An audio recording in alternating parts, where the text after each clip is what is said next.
Você me avisa oral. Tá? Live, yes. Já está? Yes, Professor. Thank you, Harissa. So good afternoon and good evening in Ireland, everybody, and welcome to this roundtable to celebrate the theatre of Tom Murphy. It also celebrates the work of C.A. Ludens, the Brazilian theatre company dedicated to Irish theatre, which includes, the work of C.A. Ludens includes a reading of Murphy's Alice Trilogy in 2006, and a full production of a fusion of Bailegangaire and A Thief of a Christmas, retitled Bailegangaire, O Lugar Onde Ninguém Mais Ri, in 2011, so 10 years ago. And very soon, to mark this anniversary, this 10th anniversary, there will be a new online production of Bailegangaire, but we'll talk about it with more detail towards the end of this roundtable. Today, we are also relaunching the collection, the Tom Murphy collection, published by Editora Iluminuras in 2019. So it feels funny to launch books published 2 years ago, but they've been in a limbo since then, and we are now reactivating the collection. So I organized the collection, but the translations are by Domingos Nunez, 4 plays. And the collection had the support of Literature Ireland. So it includes assovio no escuro, A Whistle in the Dark, o concerto de Gigli, the Gigli Concert, Bailegangaire with the same title, and Trilogia de Alice, Alice Trilogy. Chronologically, the plays in the collection date from the beginning to the end of a time axis, from the 1960s to the 21st century. So 2 from its extremes, A Whistle in the Dark from 1961, and Alice Trilogy from 2005, and 2 in the middle of this time span, the Gigli Concert from 83 and Bailegangaire from 1985. As to the geography of their first performances, 2 were first produced in London, so Whistle in the Dark and Alice Trilogy, and 2 in the middle, and 2 in Ireland, Gigli at the Abbey and Bailegangaire at the Druid. In terms of theme, we chose 2 plays that predominantly focus on women's lives, and 2 focusing chiefly, though not exclusively, on male characters, Willie and Gilly. And we selected plays that we thought that, in our view, could speak to a Brazilian readership and audience, both in terms of theme and in terms of their form. So at this point, a special thanks to the Moore Institute and the O'Donoghue Centre of Irish Drama, Theatre and Performance at the National University of Ireland, Galway, which granted me a visiting fellowship for research related to this project. And of course, the Irish Embassy and the Consulate General of Ireland in Brazil, the postgraduate program in English at Federal University of Santa Catarina, and the Núcleo de Estudos Irlandeses at UFSC for supporting and co-organizing this event and the new production of Bailegangaire. So I would like to invite Ambassador Sean Hoy to say a few words to open the roundtable. Thank you, Sean. Thank you very much, Beatriz, and the distinguished panelists. I'd like to start by thanking you and the consulate in Sao Paulo for making all this possible. And what I'd like to do is just spend 2 or 3 minutes giving my personal reflection of what Tom Murphy means to me, because I've read 4 plays in the last week, and they're the 4 plays that I could get on Kindle, and one that you sent me, Beatriz, by PDF, which filled up my inbox and probably greatly annoyed my ICT friends. But anyway, I mean, those 4 plays, and they're the first work of Tom Murphy's that I've read. I've been 23 years out of Ireland on short postings in 7 different countries. And one of the consequences of this is that you're not home for plays. And when I was home, I had small kids, and a night at the theatre was, certainly had high opportunity costs. But I mean, I started with Whispers in the Dark, and I lived for a year in England as a postgrad student. And I visited those Irish clubs. I've been to Coventry, I've been to London, and I can identify with that, certainly. And I come from a rural area in Fermanagh where, we have a lot of emigration, certainly in the 80s to London. So there were a lot of those issues. conversations about homecoming, I mean, that really resonated with me because I left a few weeks after graduating at 21 and went to Sudan. And, you know, I stood out from, I guess, a lot of my friends and I went away. But I think what surprised me most was when I went home, people didn't really want to hear anything about what I did because they felt it was a challenge to them for staying at home. And, you know, I'll come back to that in a minute. Famine was all around me, so I don't need to elaborate, but, you know, I arrived as a very young man in the middle of the worst famine in the world at that time. And then Bailegangaire, or with its new Portuguese name, you know, like lots of people, I'm blessed to have had grandparents and parents that lived almost forever. So, you know, a lot of these things resonate with me. But I mean, one of the challenges in my particular job when traveling all the time is to try and understand how people see us, because we have to reinvent ourselves every time we go to a new posting. We have to identify the culture and how we communicate and how we don't cause offense. And it's much more than language. I mean, I've lived in Islamic countries. It's very easy to understand where the cultural lines are. And if you stay within them, you'll make friends for life. But I mean, I'm particularly curious, and this is my open question to you, as to why you picked Tom Murphy with a Brazilian readership in mind. And I ask that because, you know, in Brazil, we have to move beyond the leprechauns and the green beer, because that's what people say to me when they hear Ireland. And the work that you're doing and the work that other universities are doing, especially in Sao Paulo, are a huge asset to us in terms of deepening the understanding of our culture. But, you know, it begs the question to me, why Tom Murphy? Because Tom Murphy is tough. You know, it doesn't necessarily translate easily. And is it the message? Is it the art? Or hopefully it's both. But I'm very taken with a mutual friend of ours who's writing her doctorate on Martin McDonagh. And I said to her, because something that people say to me all the time is, there's no irony in Brazil. People don't understand Irish humor. And, you know, she said she read out parts of McDonagh's plays, she showed parts of his films, and her students were completely, you know, just, you know, they said, this isn't funny, this is about death. Death is not funny. And when I read Bailegangaire, it was with this in mind. And the character of Dolly is acidic, but it relies heavily on Black humor. And translating her words into something that makes sense in Brazil, I think is really a challenge. So I'd really like to hear a little bit more about that if it comes up in the conversation. And then maybe just the other issue of migrants. You know, I think Fintan said, or some of the other parts that I saw in Alan's presentation, that Tom Murphy was the playwright of the migrants. But Brazilians have only started to migrate in the last 15 years. And Ireland is one of the destinations where many go.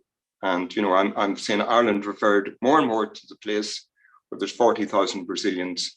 And of course, it begs the question, should these plays be presented in Ireland in Portuguese? Because, you know, I expect lots of Brazilians often living in crowded, poor quality accommodation in Dublin are experiencing a lot of the challenges that the Irish did in England in the 70s or 60s. And, you know, and then the Brazilian ambassador in Dublin is always saying to me that, you know, Ireland is now, as Brazil is emigrating, people are emigrating for the first time ever. Ireland is receiving large numbers of immigrants for the first time ever. And the Brazilians are, you know, a big part of that. So I think these are interesting issues for me. And then just the last thing that struck me when reading the plays, and it's something I hadn't thought about, is, you know, as diplomats, we're always outsiders because it's very difficult for us to integrate into culture as we like to. There are lots of barriers, protocol. Some of them are self-made, and we can go beyond that. But also, when we go home, we're outsiders because people don't really want to hear about our experience. And I'm always struck by so many people when they're retiring don't know where to go and live. And so many of them go to another country because their grandchildren are there. So, there's just a couple of reflections that Tom Murphy has inspired me to think about, issues that I hadn't really thought about in the same way, but I think that's the great power of art and great power of literature. And once again, thank you for bringing it, putting it on our table in front of us and forcing me to think about these great works through the eyes of Brazilians. And I really look forward to when we can meet and launch this in Sao Paulo and move all this work to the next stage. Thank you. Thank you so much, Sean, for these personal reflections on what it is like to be an outsider, an insider as an outsider. And I'm sure today we'll have time to explore why Tom Murphy is central to Irish theatre, but also makes sense in our reality here. It is, I think, his Irishness and also the universality of his work that makes it possible for us to produce it here and for our audience to grasp his work, as well as audiences in Ireland. Unfortunately, Vincent Woods is having problems accessing the room, but I will try as we move on to help him. But first of all, before I go back to trying to connect Vincent, I would like to introduce the panelists today. And our first guest is Fintan O'Toole, and Fintan is one of Ireland's leading public intellectuals. He's a columnist for the Irish Times and professor of Irish Letters at Princeton in the US. He also contributes to many other international publications and has published books on theatre and on politics, including The Politics of Magic, The Work and Times of Tom Murphy. And I have my copy here, given to me by Alan Gilsenan and signed Alan Gilsenan, 1988, which is important given that the book was published in 1987, so a real treasure. But anyway, his most recent book is We Don't Know Ourselves, A Personal History of Ireland Since 1958. So no one better than Fintan to reflect about this historical characteristic of Murphy's work. And Fintan has been to Brazil and other countries in Latin America a couple of times, so the Irish studies community is well known to him. Our second speaker, Nicholas Grene, has been here a couple of times too. He was here in the early 90s to teach a postgraduate course. I was lucky enough to be one of his students back then. He's Emeritus Professor of English Literature at Trinity College Dublin and a member of the Royal Irish Academy. His many books include The Politics of Irish Drama from 1999 and The Theatre of Tom Murphy, Playwright Adventurer from 2017. And his most recent book, published this year, is Farming in Modern Irish Writing. Jane Brennan, thank you, Jane, for joining us today. I know you had some issues accessing the room, so I'm glad you could do it. She is an award-winning Irish actor. Her career spans 40 years in theatre, film, TV, and radio, and she has performed in many productions at the Abbey Theatre and the Gate Theatre in Dublin and the Druid Theatre in Galway.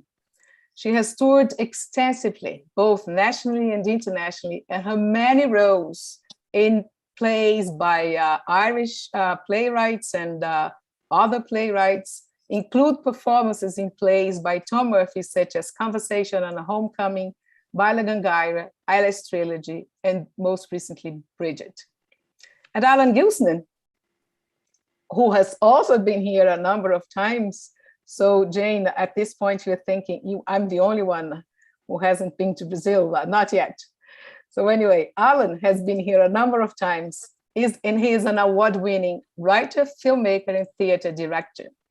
His body of work is diverse and extends across documentary, film features, and experimental work. His many productions include a film about Tom Murphy, Sing On Forever, the experimental film A Vision, A Life of W.B. Yeats, and a film installation inspired by Joyce's Ulysses for Dublin's new Molly Museum entitled Ulysses Film. And I believe it's still on at the Molly Museum. He has just completed a new documentary, The Seven Ages of Noah Brown, about the controversial figure who challenged conservative Ireland in the 1950s. And 2 years ago, in 2019, before everything closed, we had a full festival of his Irish screen biographies at Cinemateca Brasileira in São Paulo, a real tour de force, and it was wonderful. So I'll check on Vincent after we begin, but my first question is to Fintan. In your book, which I've just showed everybody, The Politics of Magic, you wrote that Murphy's work, and this is one of the most often quoted, lines quoted from the book, that Murphy's work forms a kind of inner history of Ireland. And that in his work, Murphy was able to dramatize an entire society. So would you remind us of the particular power of Tom Murphy's work as a playwright and his place in modern and contemporary Irish theatre? Thank you, Fintan. Hi, Beatrice, and hello, everybody. It's lovely to be with you and to be with fellow worshippers in the Church of Murphy. It's an expanding church, I hope. Yeah, so I look back on that because when I wrote that, I suppose I was trying for myself to understand the work and to understand it in relation to Irish society in particular. I think if I was writing now, I might say, well, maybe that's a bit limiting, because it's about a lot more than that.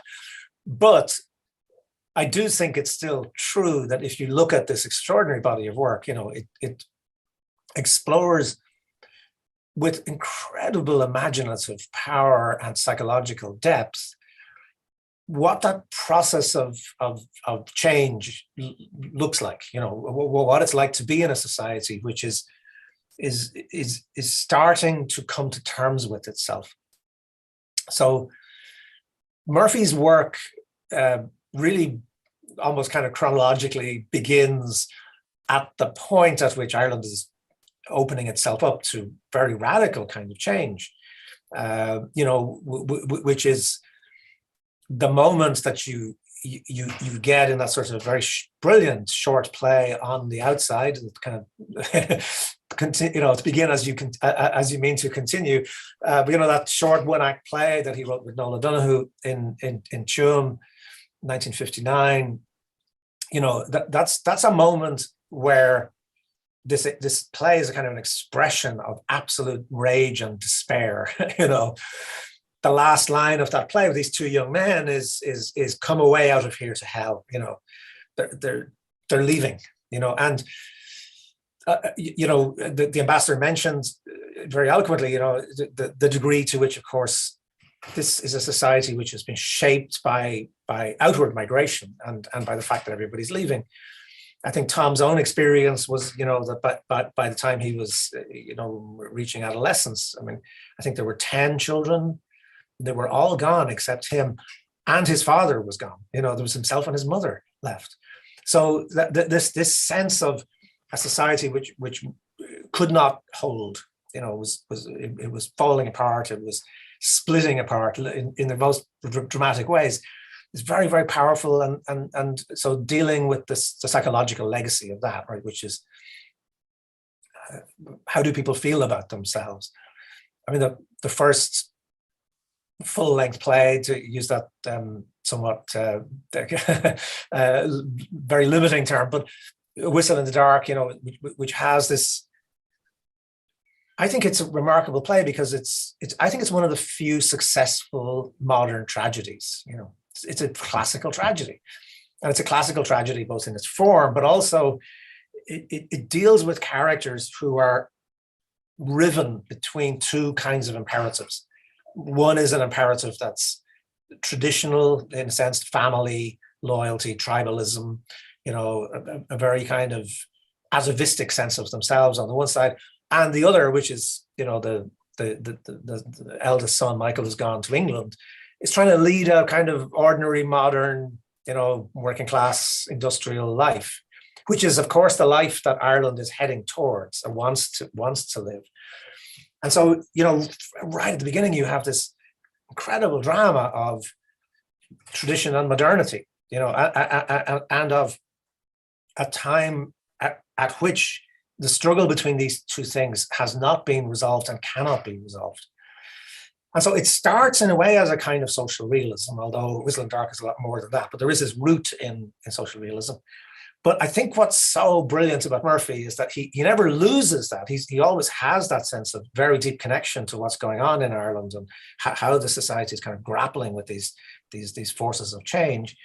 But he refuses to be earthbound in relation to them, So he's always taking this on as a metaphor for the human condition, So yes, it's always about Ireland, and it is this inner history of Ireland, and it goes back to famine. He's rooting it historically. It's a whole strain of his work you can see, which is kind of very much marking time and change in Ireland.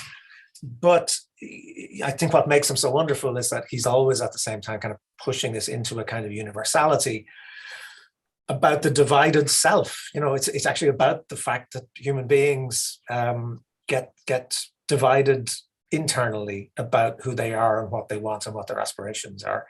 And the search in Murphy, which I think is so moving, is try to get beyond tragedy. So he starts with a great tragedy, and it's almost like, having done that, where else do you go?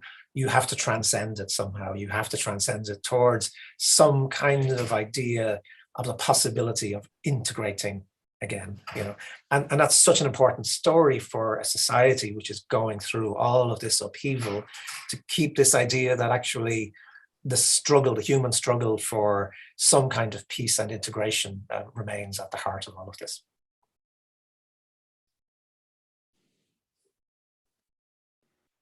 Yeah, you partly answered my next question, because it is the universality that moved us towards Murphy here. It is the next part of that quotation, that in confronting Ireland, Murphy has been able to confront an entire universe, which somehow has interested me and Ludens and Domingos and translation performing.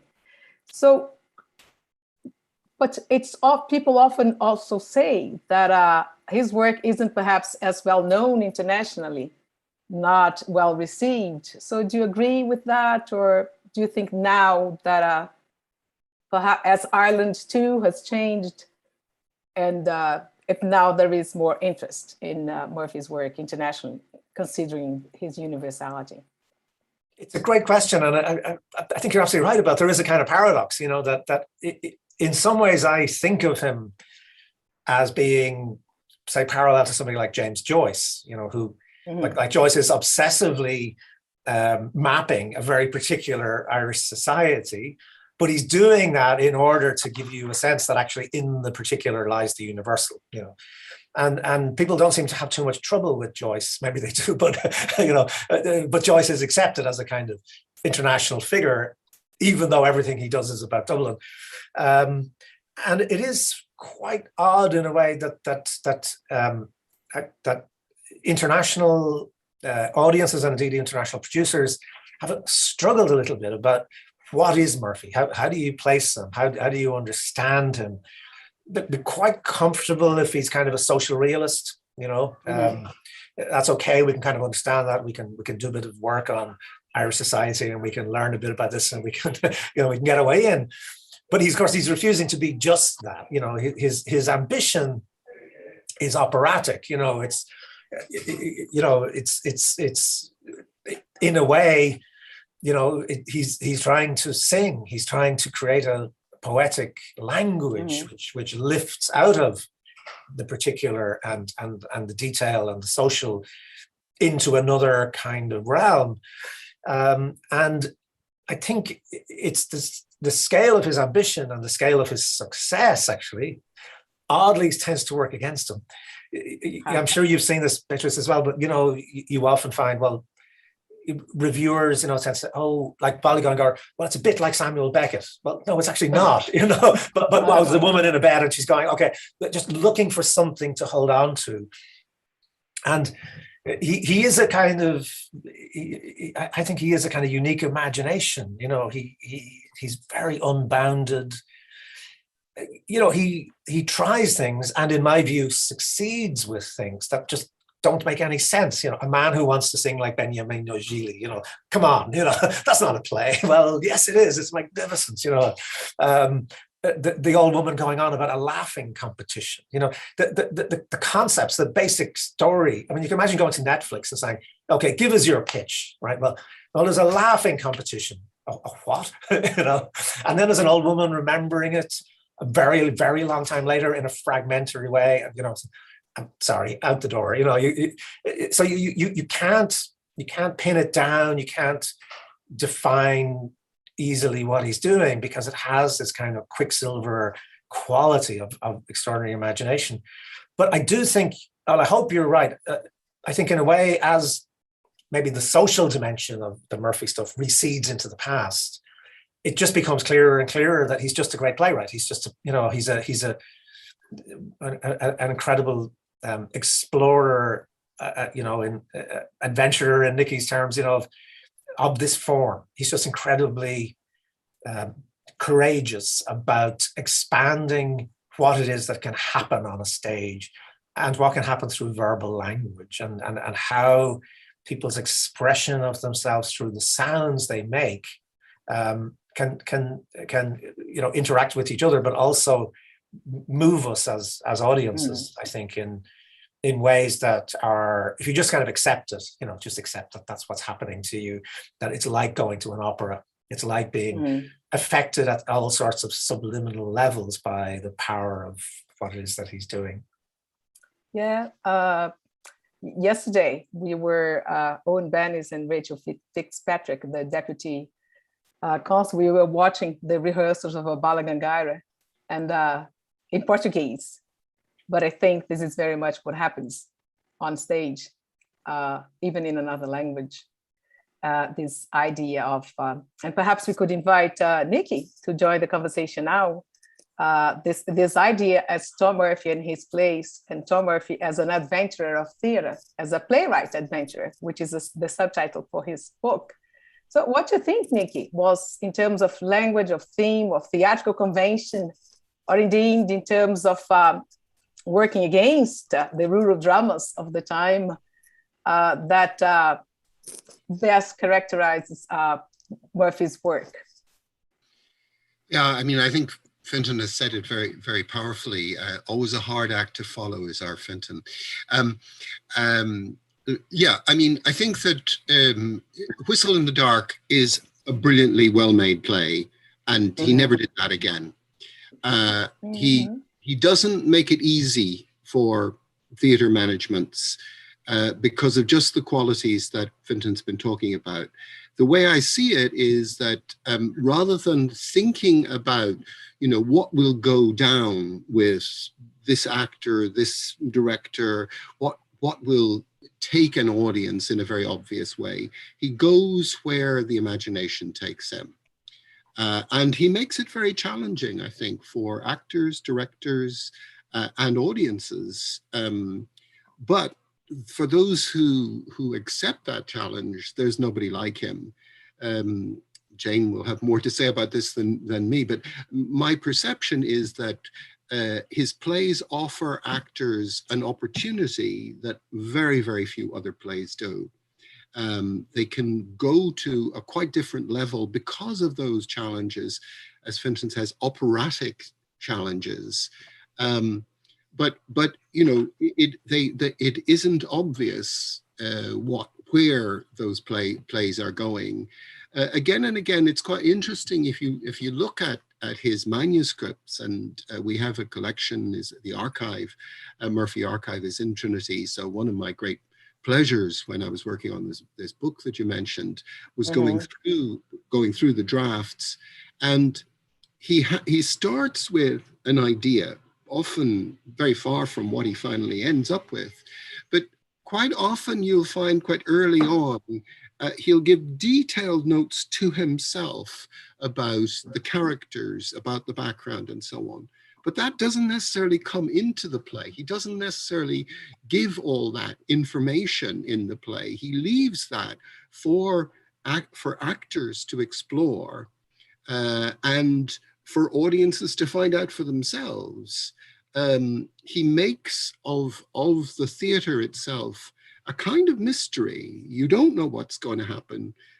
You have to trust the work, but if you do, it's just powerful in a way that I think almost no other playwright I know is.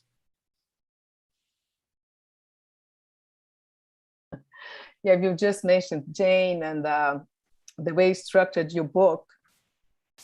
It's not chronological, but it's dedicated to chapters dedicated to the lives of women, to music, to certain themes in Murphy's work.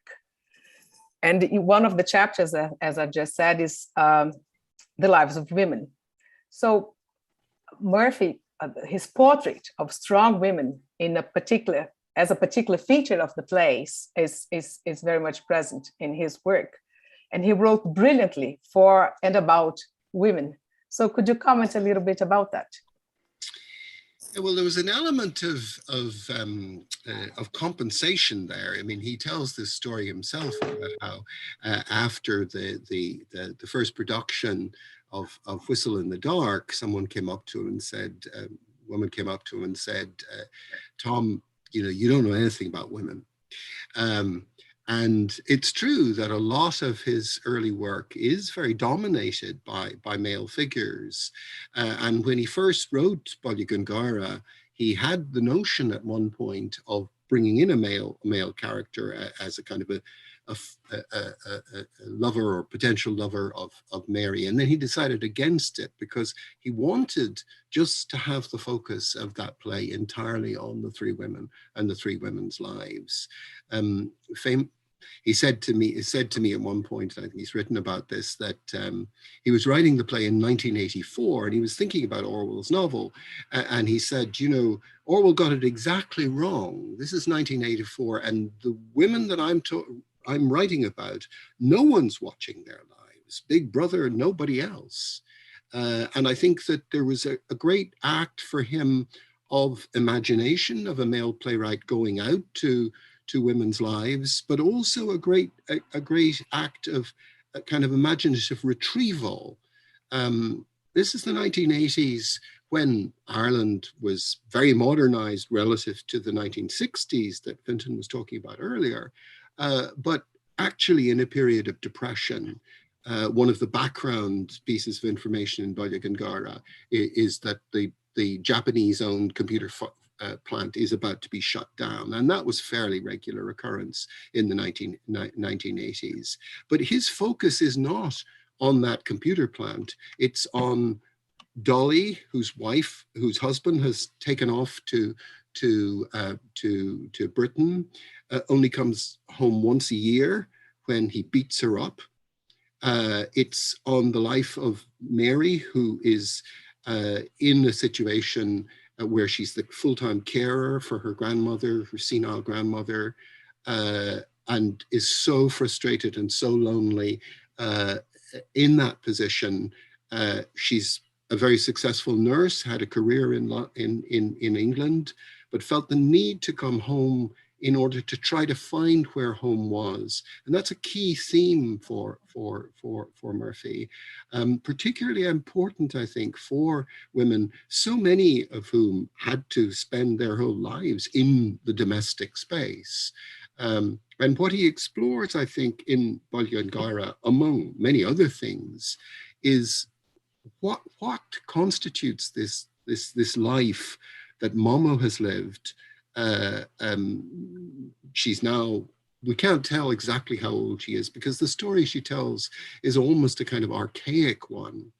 But the contrast between that archaic Ireland and the modern lives of her granddaughters is so moving and does so much, I think, to highlight an Ireland that nobody had explored in this way before.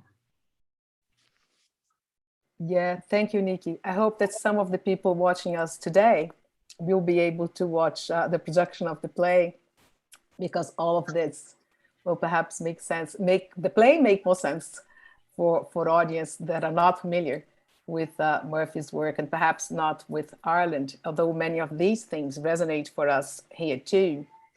And may I ask you, Jane, I'm glad you were with us. You played in so many productions by Tom Murphy, and of course shared the life with him for many decades. And I first would like to ask you, now that Nikki has commented on Bailegangaire so well in Lives of Women, did you see the original Druid Theatre production of Bailegangaire with the great, of course, Siobhan McKenna playing Momo? Yes, I did. And in fact, I saw the kind of evolution of the play from that, a workshop reading that he wanted to hear the play read. So I saw the version with the male character in it, and how he immediately after the reading said that character has to go. And we were all kind of heartbroken because it was actually a beautiful character and a beautiful scene, but he was right about the unity of the three women. And so then I watched it in preview, and I didn't see the dress rehearsal where the first half came down at 10 o'clock, which is, they were all sent home because they were all exhausted. But he had to do a lot of cuts over the preview period, and how gracious the actors were, and in particular Siobhan McKenna, in accepting the cuts. And in fact, she said to him they were great cuts. And he was very good at doing that, at being able to kind of, kill his babies, as they say, to get to hone it down. But it was an unforgettable night, the opening night. I'll never forget, actually the three performances, but Siobhan McKenna obviously was. It was a remarkable performance, particularly given how it's such the technical demands of that part, literally the feat of memory, the degree of difficulty in that role, and how she had been handed so many changes and so many cuts in the script, and she just she soared. And I'll never forget her speech about misfortunes, the roll call of the dead, and the way she was like a jumbo jet, kind of taxiing along and then sort of accelerating and then just kind of taking off, and it just flew. And she just, by the end of it, and she crescendoed on the driving bellows of refusal at the sky through the roof, and it literally went through the roof. And I can remember I'm actually getting emotional even thinking about it. The goosebumps of listening to that great sort of aria speech in the play. It was unforgettable. Yeah. Yeah, thank you so much, Jane. I actually asked you before I prepared this question because I was hoping that you would have seen it and that you would be able to give this testimonial for all of us here watching it today. So if you allow me, I would like to show a little extract of our own production back in 2011.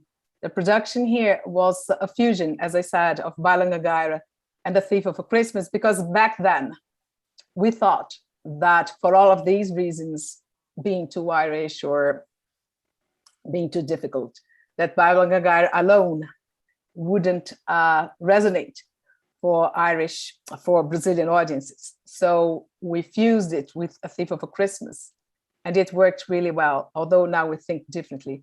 So could I ask those who are helping us in the background to screen the extract from the play, please? Yes, just Thank a second.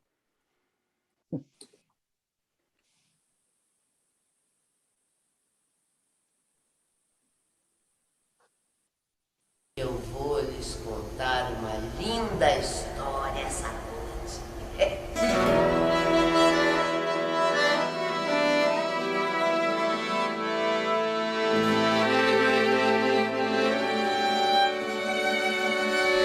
sabe a minha história. De como um lugar chamado Grocer passou a se chamar Bailegangaire, um lugar onde ninguém mais ri.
Thank you, Harissa.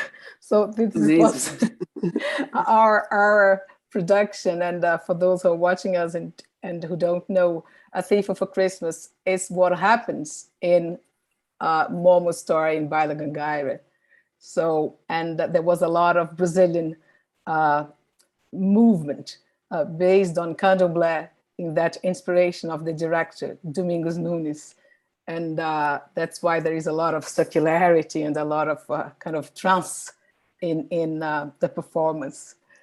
But anyway, back to your own work, Jane, with Tom, because you were in more than one way an insider to his work and his life and his passionate commitment to theater, his power of words, of image, of performance, the music that we will get there in a minute.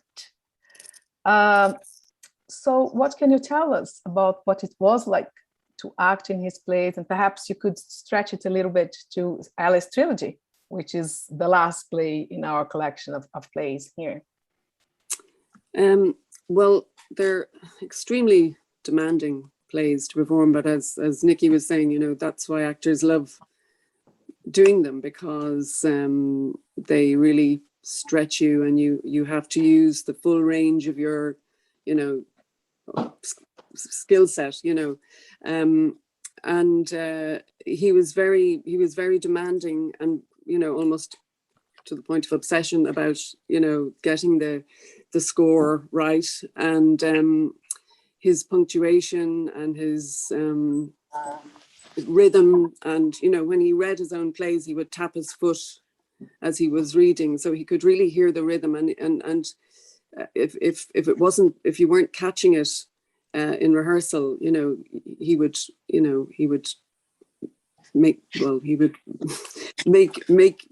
you almost drill it to get those rhythms. And I mean, I remember the rehearsals for Conversations on a Homecoming, Gary Hines literally drilling the company to get those rhythms and those sort of overlapping dialogue that they had, and so that they were clear, and they were kind of they were very difficult. It took a very long time to kind of get to perfect those rhythms. But he writes, I mean, the such fantastic roles, as you said, for women. And you know, I've got to play Vera in The Wake, and I got to play which I never really cracked that one, but I got to play Mary in Bailegangaire, which I think was my favorite. And I got to play Alice, which is a tricky one. And because you've got it's like 3 one-act plays, and you've got to age from your 20s to your late 40s, I think. And so it's an act in each decade of her life. And the evolution of her, I mean, all of these women have kind of put their lives on hold to kind of find themselves, and that at the end of the plays there's sort of one moment of transcendence that doesn't tie everything up in a neat little bow, but just allows them to move on in their lives. And they're very, really satisfying to play. I mean, they're very difficult to rehearse, but once you get in the run of them, they're the most satisfying plays you could ever hope to be part of. Yeah, I hope I will be able to watch you in one of Murphy's plays or any other play in Ireland one day when we're all back on the stage of life. Yes. And the real stage and also the stage of the imagination in theaters. But anyway, I think Tom really understood the art and the work of actors, didn't he? And, yes. Someone, I think it was Vincent, and it's I have to apologize. I think Vincent couldn't access the room, but I'm terribly missing him here in my role of moderator. But I know we were texting one another, and he I know he just couldn't get in. And Vincent is just the best interviewer I have ever seen in my life. So I'm doing my best to fulfill the role of a moderator here.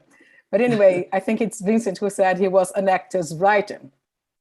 Yes. But he himself, yes, please. Actors, well, I mean, actors, if you look at the amount of actors who've given career-defining roles, you know, in his plays, like Siobhan, McKenna, Marie Mullen, Tom Hickey and Godfrey Quigley in the Gigli Concert, Sean McGinley in A Whistle in the Dark, and Conversations on a Homecoming. And, you know, you just look at all these actors who have absolutely, you know, relish the work. And then there's a whole new generation of actors coming along with Druid Murphy and actors absolutely revere his work. I mean, there's no question about it. And I'm doing a workshops next week with some young actors, and we had applications from like so many young actors writing letters of, you know, just saying, you know, so the next generation are hungry for this work as well, which is really heartening. Great. I think Nikki was mentioning before we met today that there was this new workshop on his work, and it was a coincidence, but it's great to see his work, the new interest in his work by actors. Yes.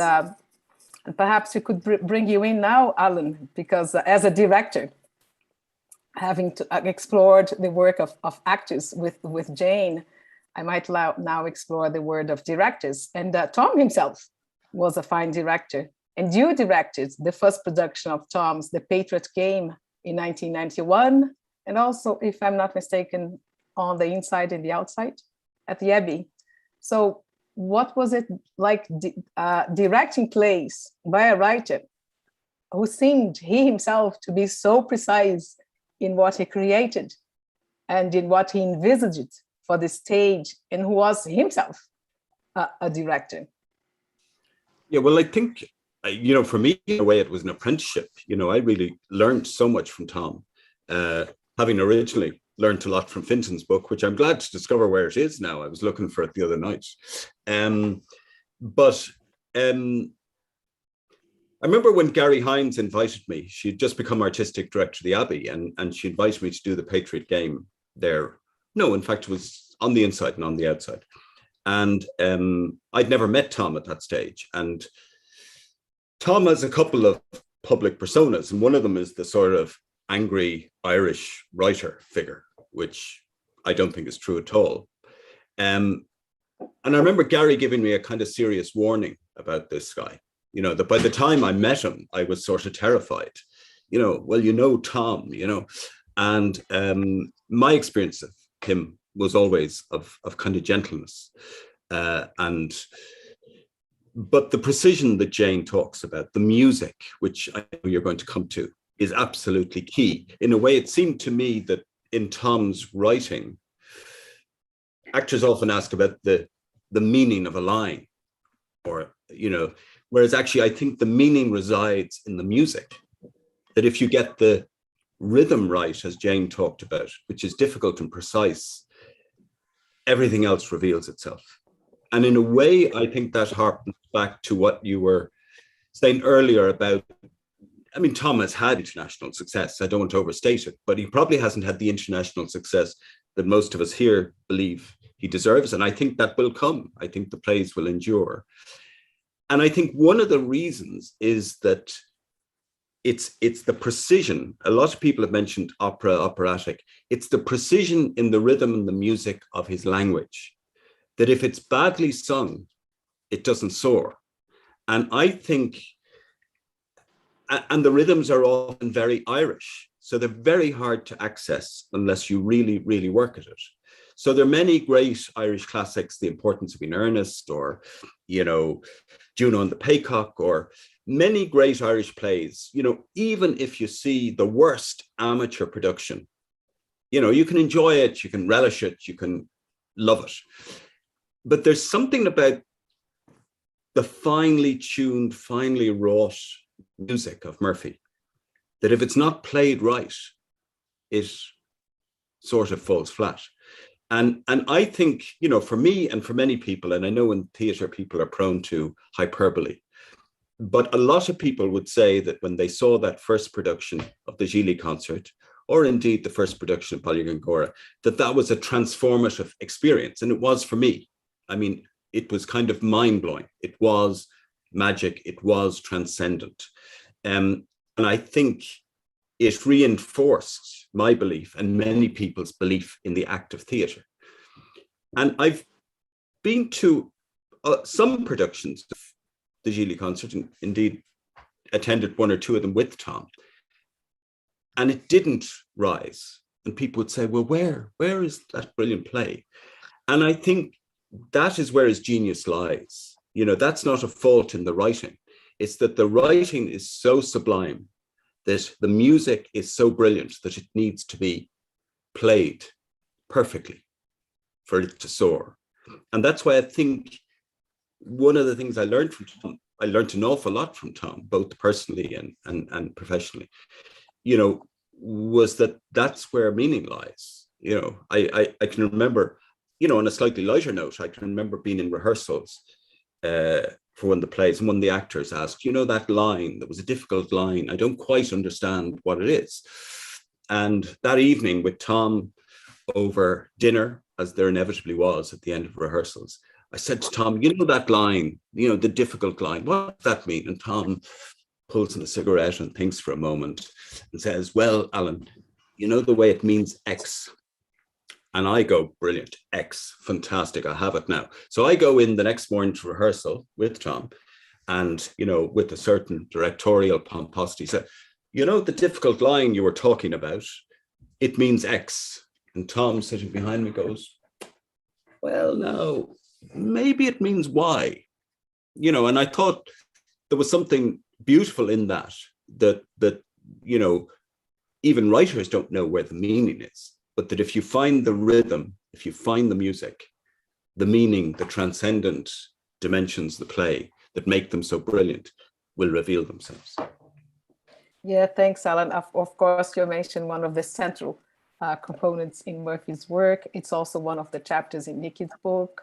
And I know Fintan himself is very good at that, at music in Murphy's work. And so you directed the documentary Sing On Forever about Tom's life and work, and the title drawn from the play The Gigli Concert, with the centrality of music in it.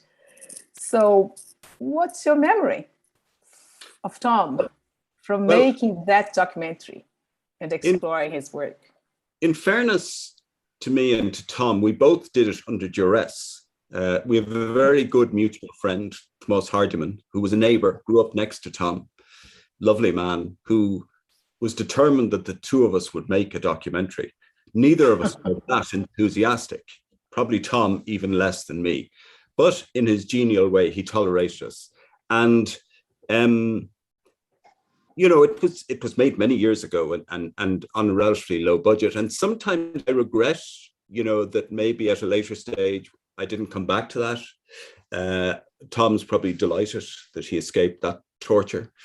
But I just, you know, apart from interviewing people like Fintan and Michael Billington and his friends from Tuam, and of course Tuam is as central to his work as music is, my memories of that making the documentary blur with my memories of Tom, which was this,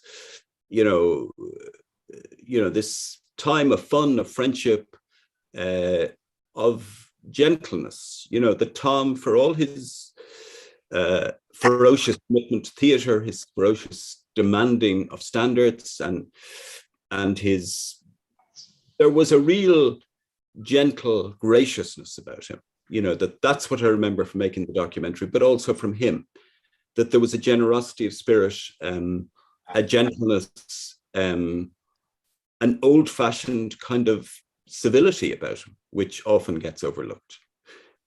So it's more the personal memories I have than the documentary.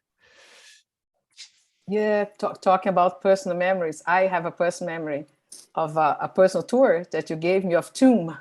And we visited his house and the pub and the school and everything. It was like being in the Tom Murphy atmosphere. And that's when you gave me the book. But perhaps we could now see an extract from the film, Harisa, that we selected for this moment. And talking about friendship, that in Tom's life in the end, and we'll see that in the film too. It was about friendship.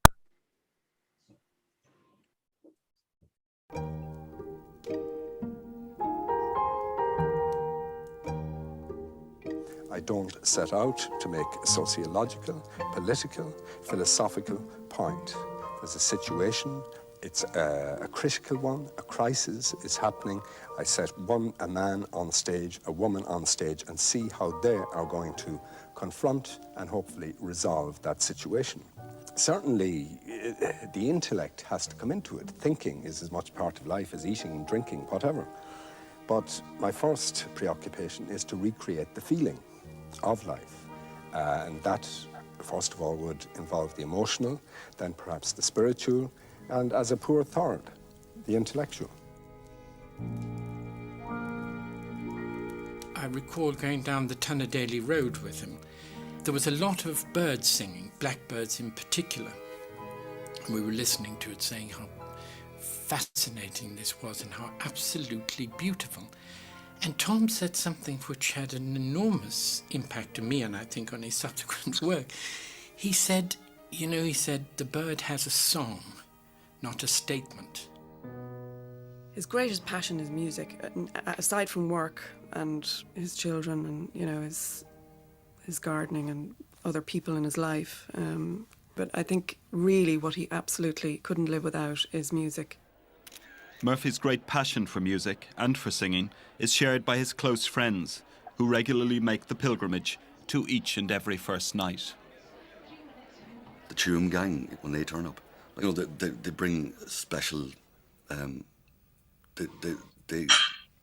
special energy there. Well, there's obviously an amazing bond that goes back through the amateur drama group there and the choir there, and they're all bleeding singers, It's true to say, and they're not afraid to sing.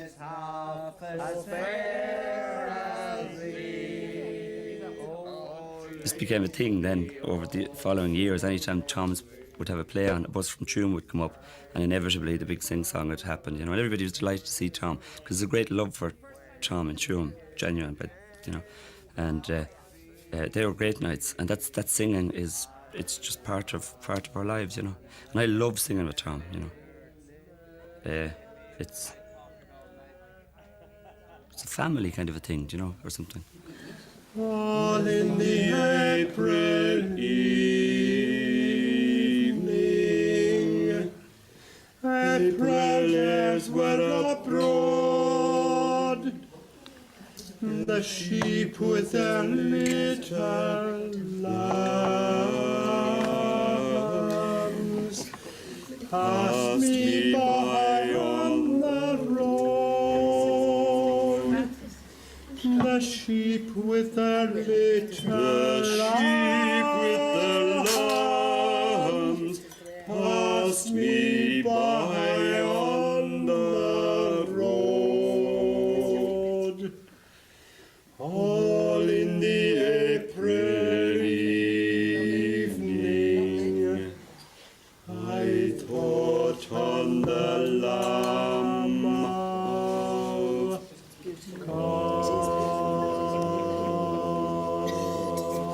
We're crying. Keep going, keep going.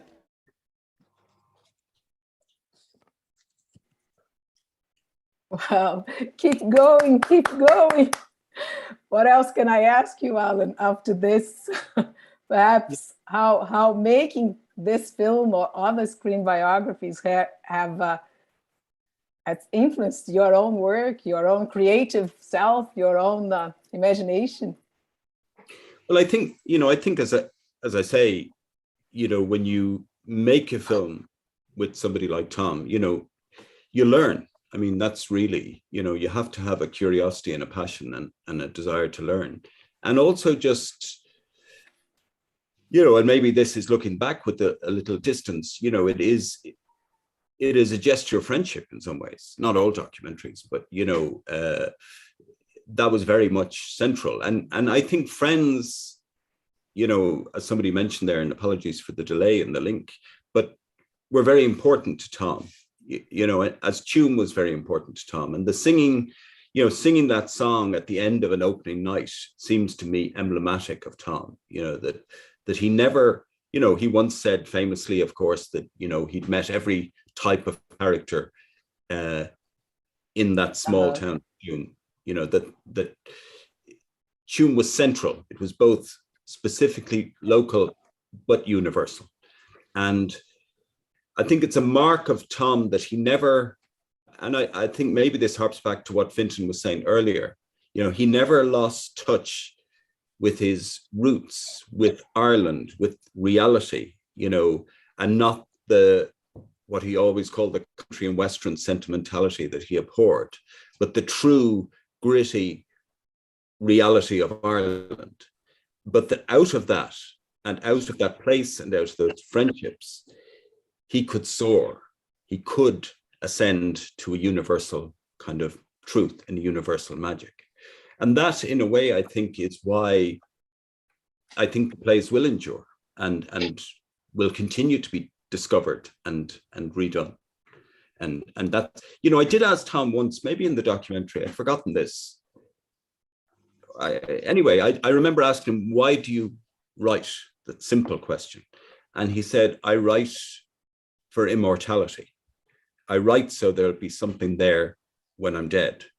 And they are, and they're majestic. And here we are. And I am in Brazil, talking to all of you in different parts of the world. And thank you so much. I would like to open to the audience now to write down your questions in the chat, because I'm sure you two have many questions to our panelists. And also, even if you don't have a question, don't forget to say hello and say where you're joining us from, so that we know that you're here with us too. But while you were thinking about your questions, maybe Owen or Sean would like to ask a first question to the four panelists, or one of them.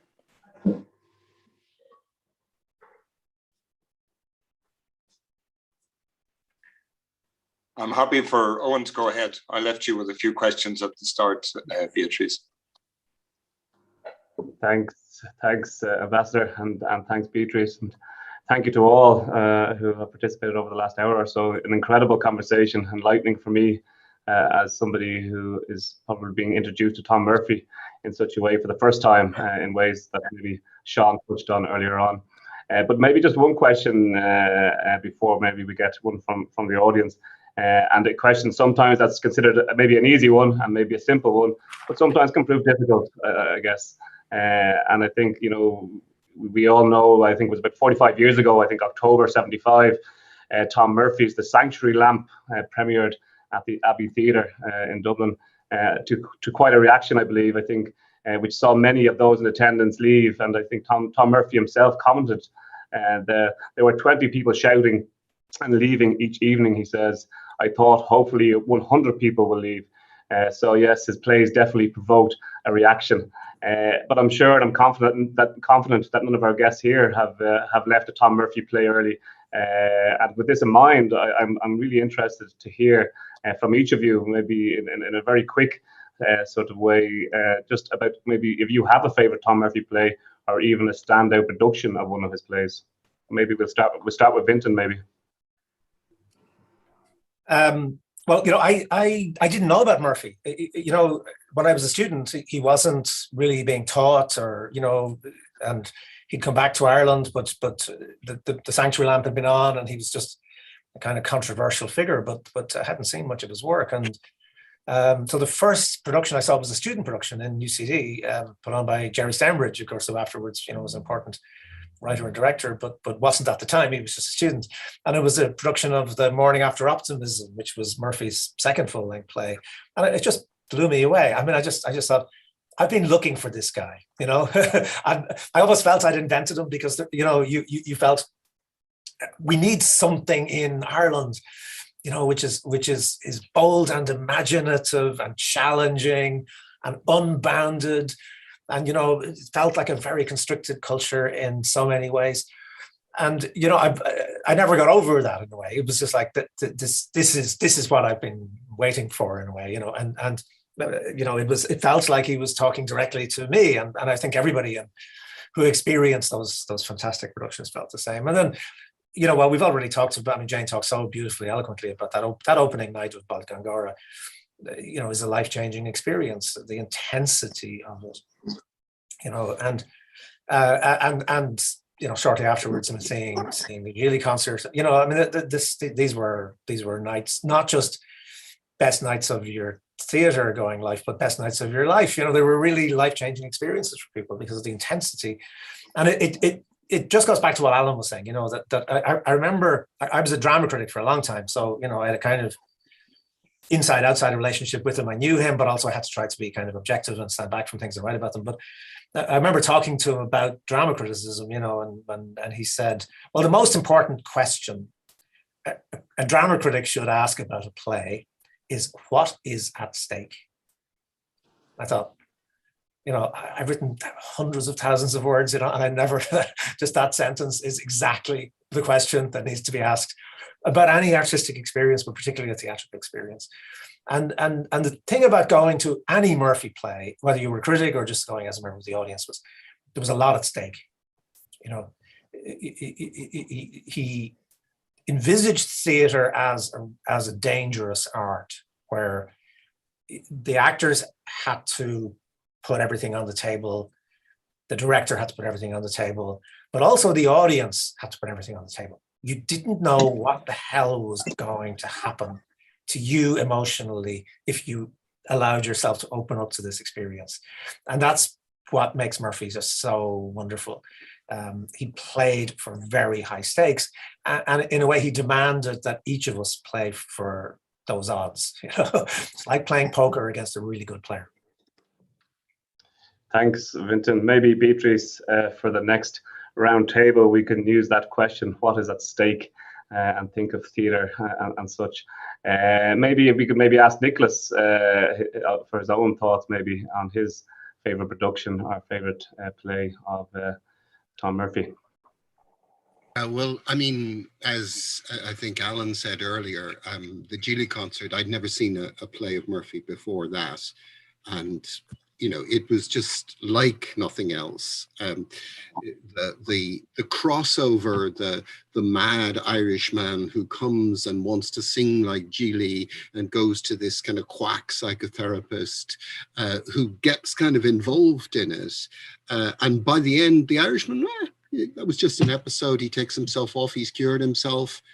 But by this time, JPW is completely obsessed. And the final scene in which he sings like Gigli, I mean, we all know this is an actor miming to a record of Gigli, but it is the most extraordinary moment in the theatre. And for me, that, and then Bailegangaire and Conversations on a Homecoming in quick succession, three just amazing plays that are like nothing else, but are so unlike one another. You know, you go from this amazing play about someone who wants to sing like Gigli as Fintan was saying earlier, what's that about, to an equally extraordinary play about an old woman keeping on telling the same story but never finishing it. And then you'd get a night in the pub, a group of friends, nothing else but a night in the pub. And they're all talking to one another and bitching at one another and singing. And suddenly there is one moment again when, after all of this male bullshit, bull talk, the woman who has been sidelined and ignored the whole way through the evening, humiliated, stands at the back of the stage and sings that one song, All in the April Evening, which we just heard Tom and Tomas sing together so amazingly. But that moment freezes the whole of the characters on stage, and the audience feels that the whole meaning of this night is distilled in the moment of song. Again, nothing like it. Those three plays, I mean, I've loved lots of other Murphy plays, but just coming one after another in the mid-80s, they made an impact like nothing else. Yeah.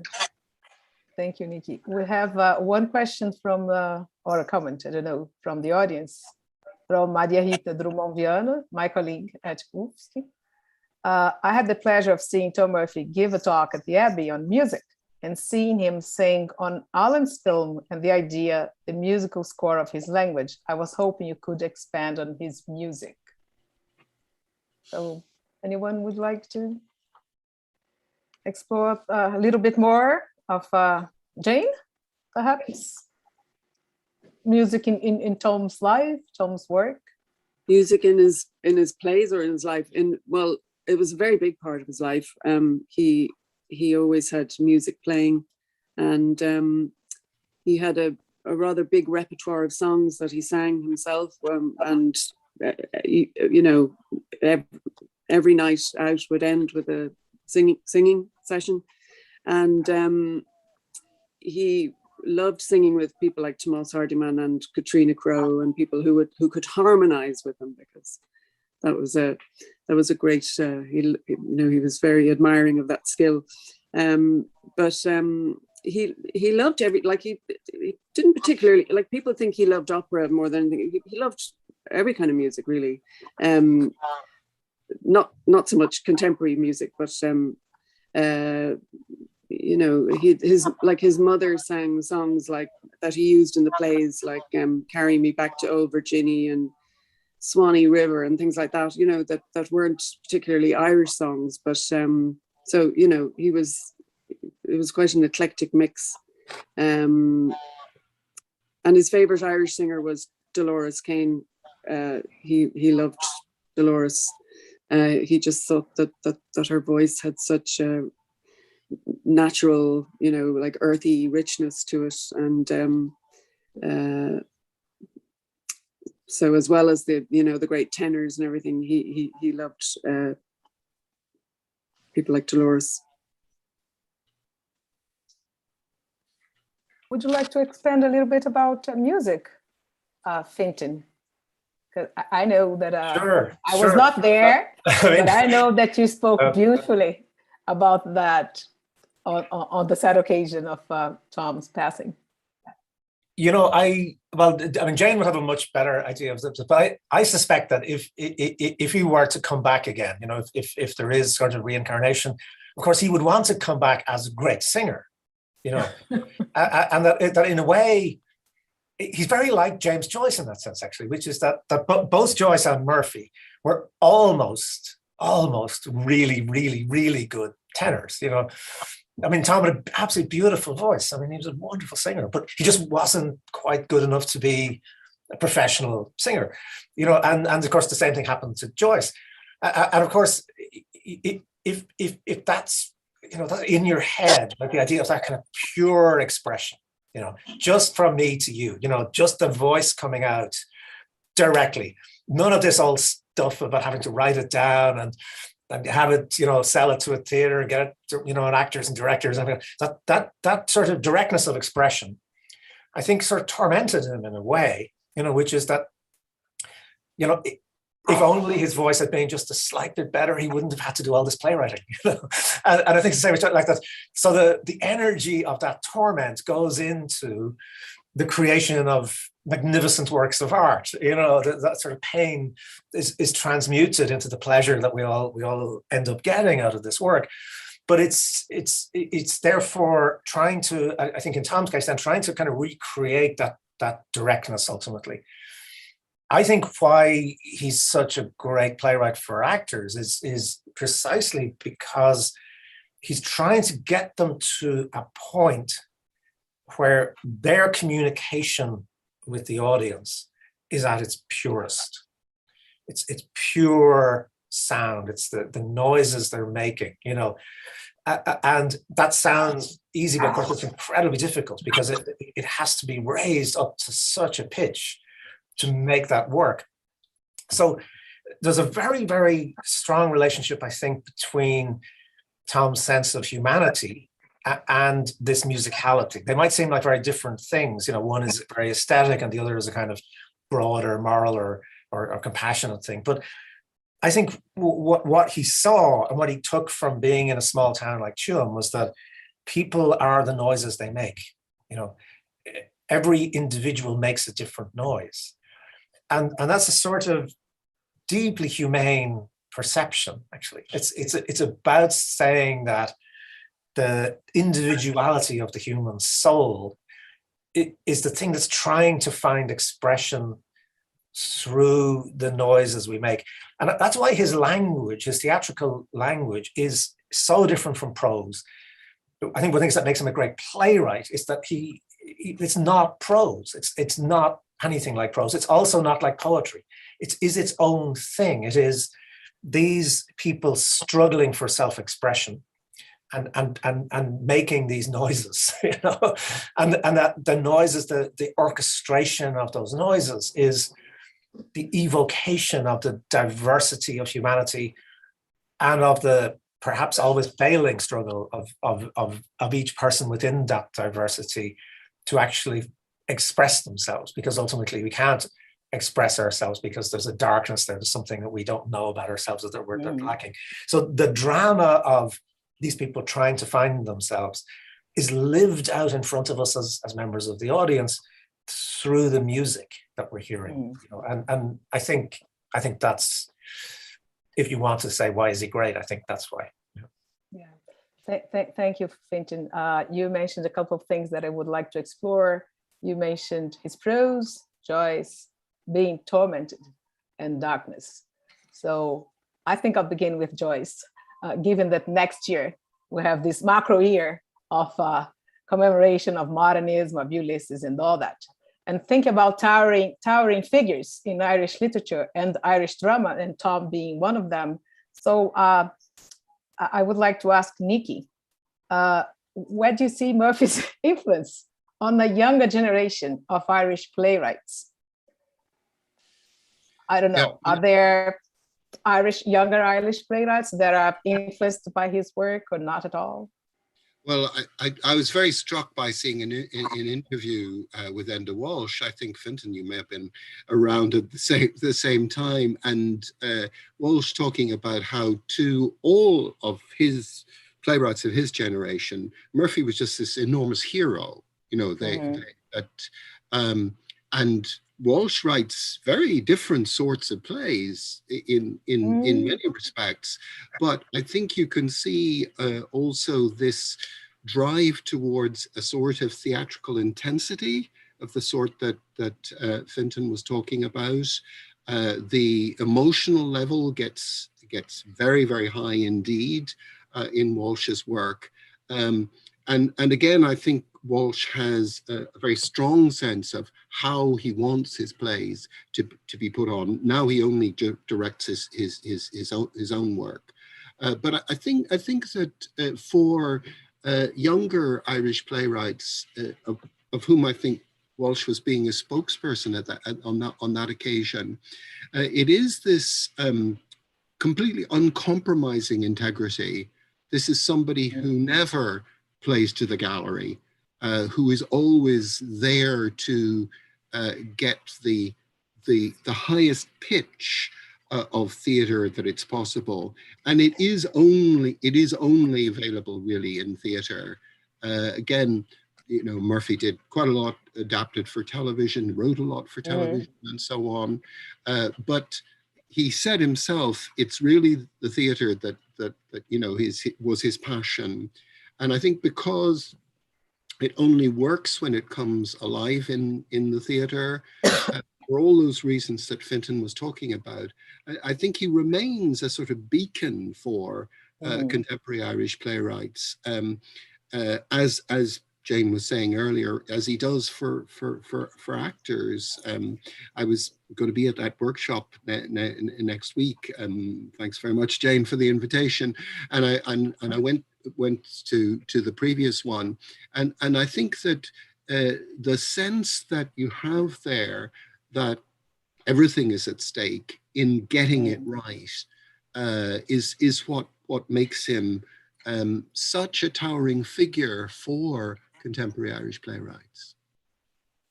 Yeah, thank you, Nikki. Perhaps, I don't know if this next event will be open for audiences. If it is, and if you please let us know. I would love to be in this second round of talking about Murphy. But anyway, yes? It's not open to audiences. Okay.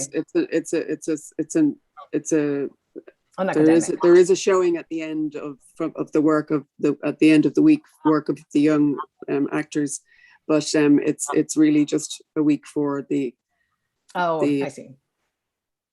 Yeah, the young participants. Yeah.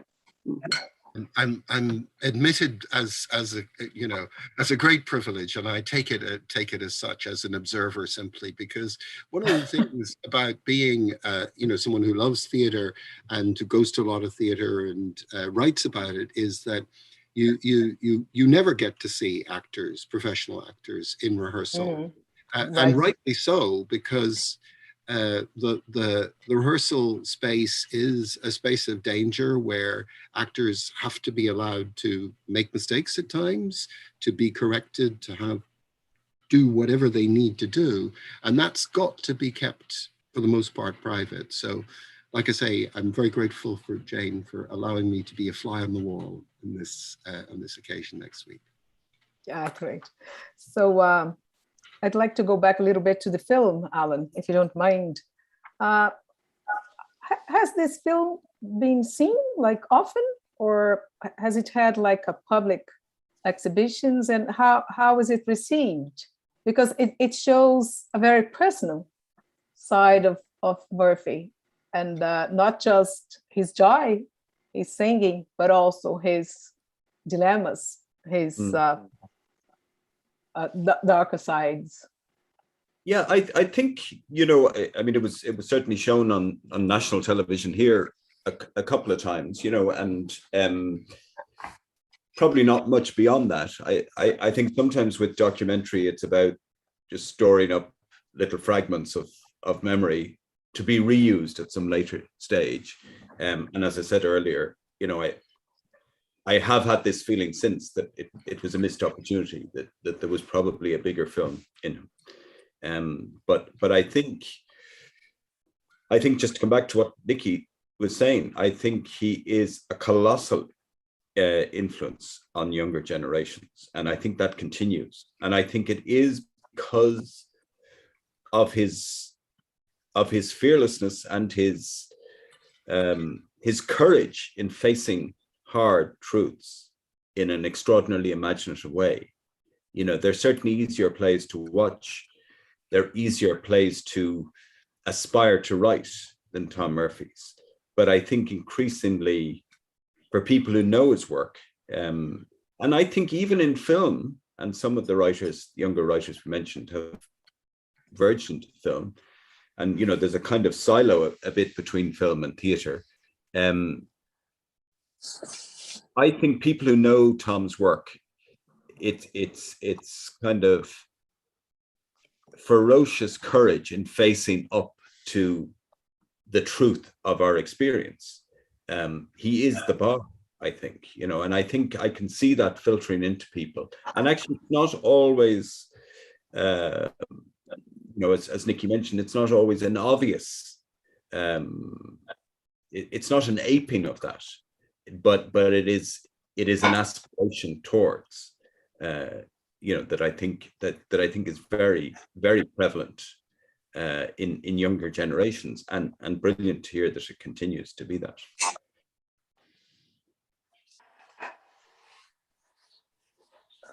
I'm trying to see if there are any questions sent from the audience. Not really, just comments. Yes, Aline Fernandes, but it's more a question for me, and I would like to explore the presence of our panelists. Sean Hoy's comments on Irish irony got me thinking here. I was wondering whether Beatriz or Domingos could comment on translating irony in Murphy's work. And besides the translation of irony itself, how did the Brazilian actors deal with it in their performance? Bearing in mind the rehearsal process, for instance.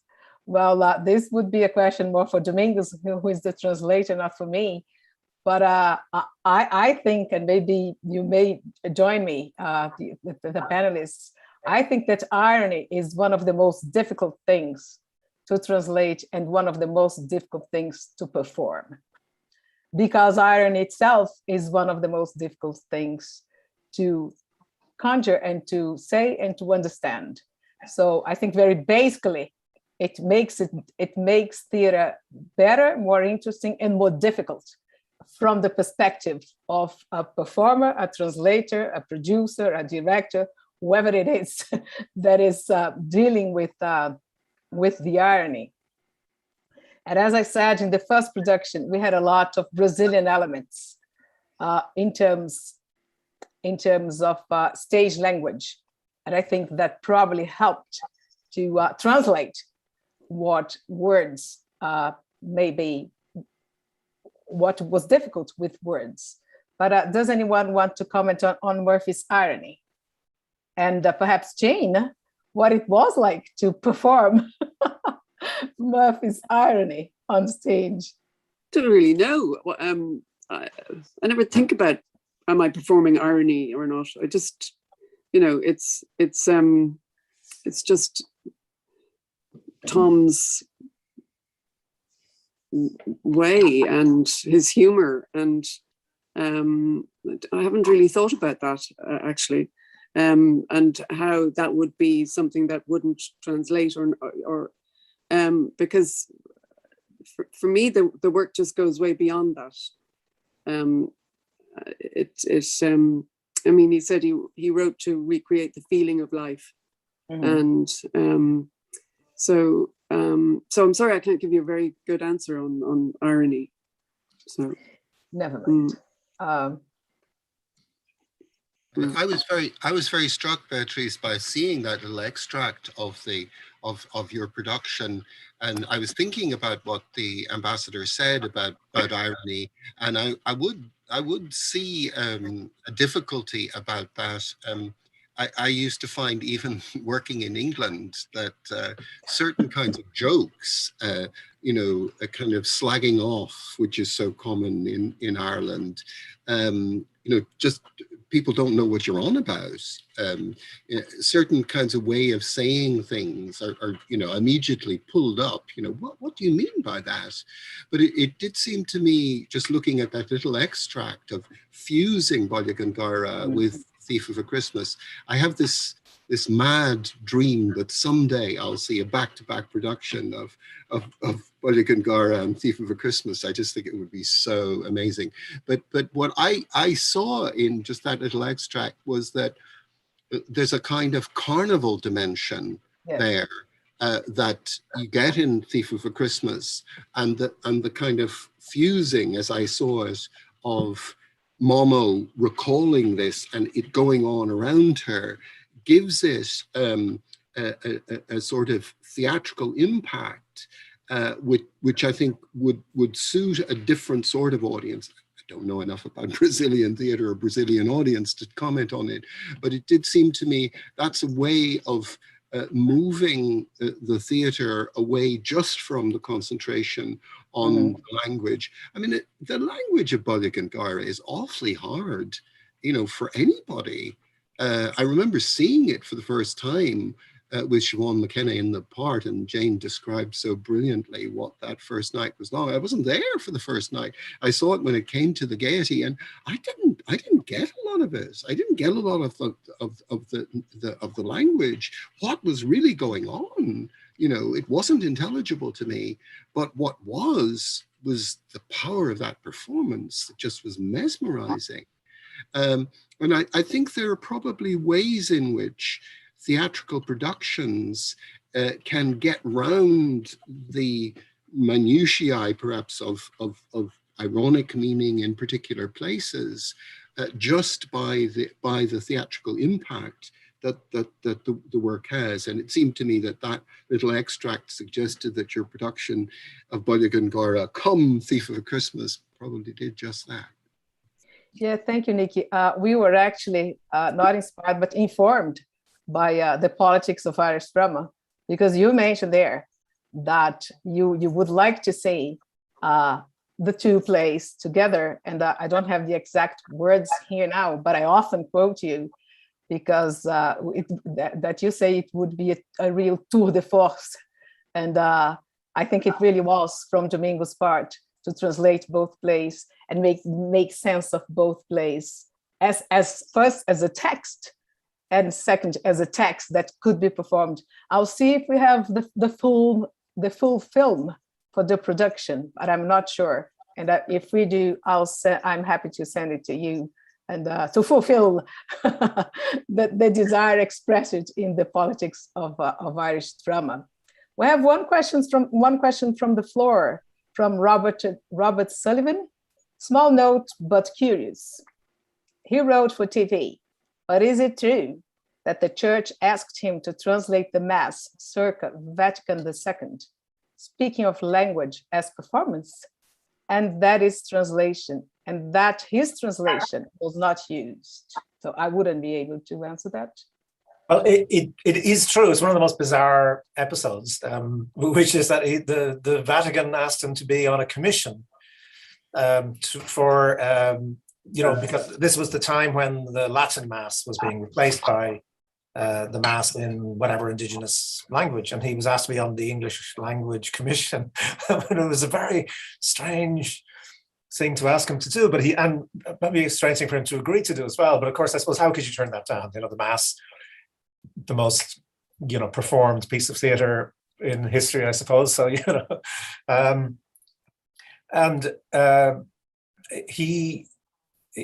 so I think he served on the commission and he made various suggestions, but it would be a very interesting thing to somebody to look at the archives and find out whether any of his suggestions were actually used. I don't know whether Jane knows about that.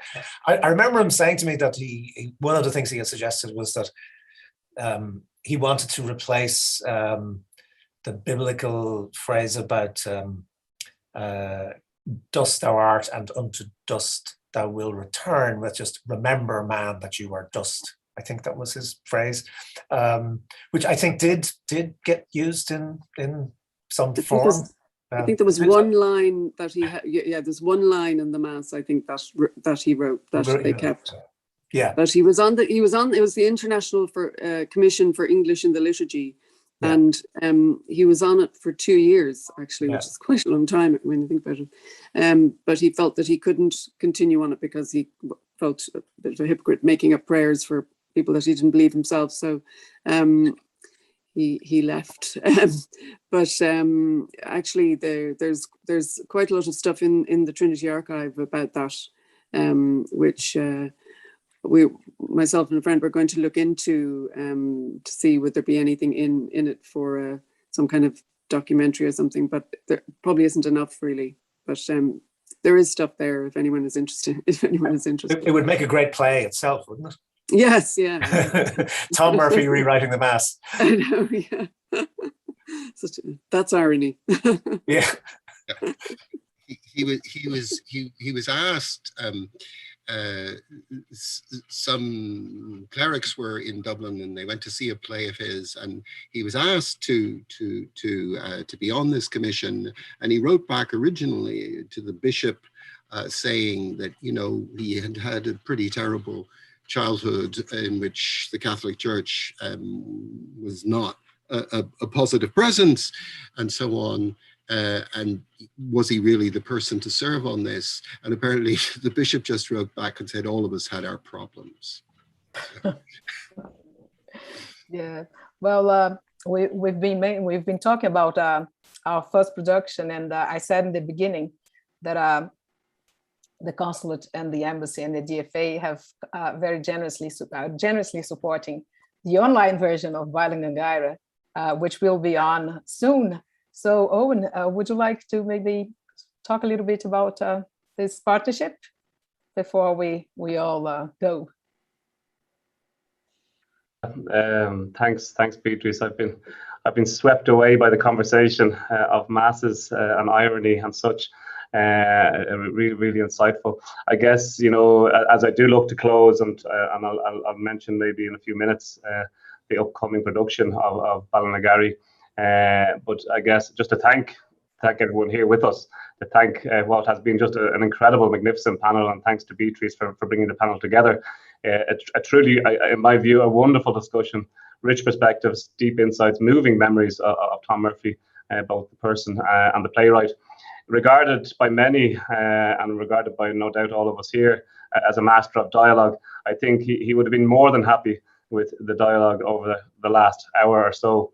But just also to thank, as I mentioned, Beatriz, although Vincent couldn't join us, Beatriz, I think everyone will agree, really took the lead and brought a really good conversation and a good sort of perspective out of all those on the panel. Beatriz, of course, as we know, is a really close friend of ourselves here at the consulate and also of the ambassadors in Brasilia. Also, thank you to Sean, our ambassador, who set the scene wonderfully and actually provoked quite a discussion around the theme of irony, and interesting Jane's comments that she doesn't think about irony, but it is something that has to be thought about when one is trying to adapt these plays to a different audience. But also a special thank you to all of you who have joined us this afternoon, both in Brazil, Ireland, and I guess beyond. Thank you for joining us for, I think, what has been an incredible 90 or so minutes.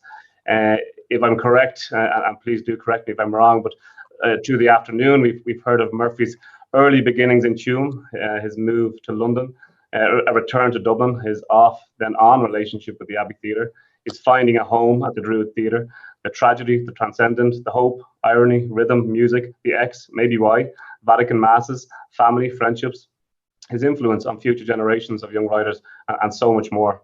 Above all, I feel, and I definitely do, I certainly leave with a great sense of Tom Murphy's Irishness.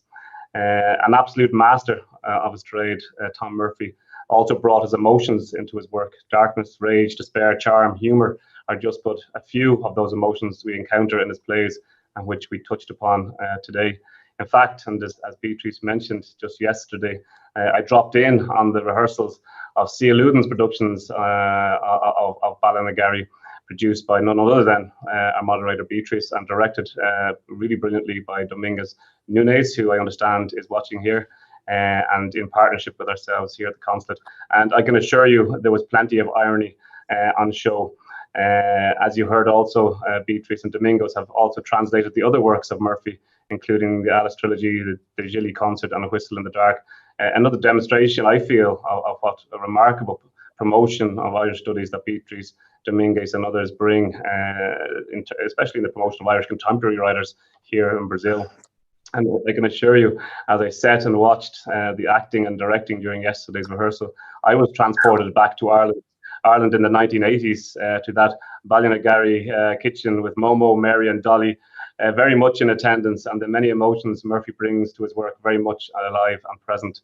And indeed, as Beatriz alluded to, just to take the opportunity to invite all of you with us today to allow yourselves to be transported to Ireland in the 1980s, and join us for what will be a really special online production of Bailegangaire this December at the Teatro Alianza Francesa YouTube channel.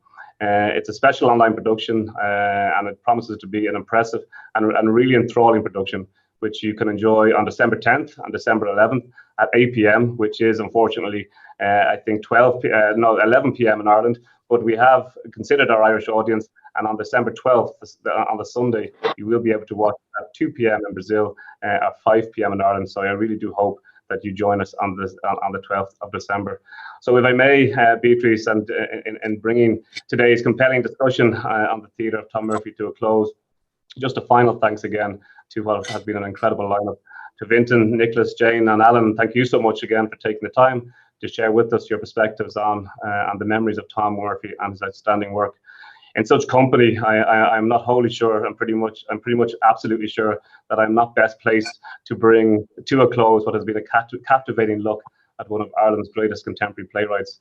As such, and if I may, I will instead close with the words of our president, Michael D. Higgins, a very close friend of Tom Murphy, who describes Murphy in Alan Gilsenan's fabulous documentary, as we heard earlier, Sing On Forever, as a playwright of the spirit that isn't always neatly saved, but of the spirit that is frequently in agony, but occasionally finds the time to sing. I think we can certainly agree Tom Murphy certainly sang. Thank you. Oh, and before we leave, I have to say that I can't thank you enough for being here this evening in Ireland. And would any of you, would you like to say anything else before we go? Please. I just briefly like to just warmly acknowledge you and C. Ludens, but particularly Domingos, who has translated these plays. You know, when I first heard about translating Tom Murphy into Portuguese, I sort of wasn't too sure. It seemed like a bit of a quixotic sort of adventure. But over the years, I've had the pleasure of getting to know Domingos and have had many long chats with him about both Roger Casement and Tom Murphy. And I can't think of anybody better qualified, better informed to the nuance, to the detail, to the heart and soul of Murphy's work than Domingos. And I think, I think it's important this evening that we acknowledge that huge contribution to bringing Tom to Brazil. You took the words out of my mouth, Alan. Thank you very much. Thank you all for your work on Tom.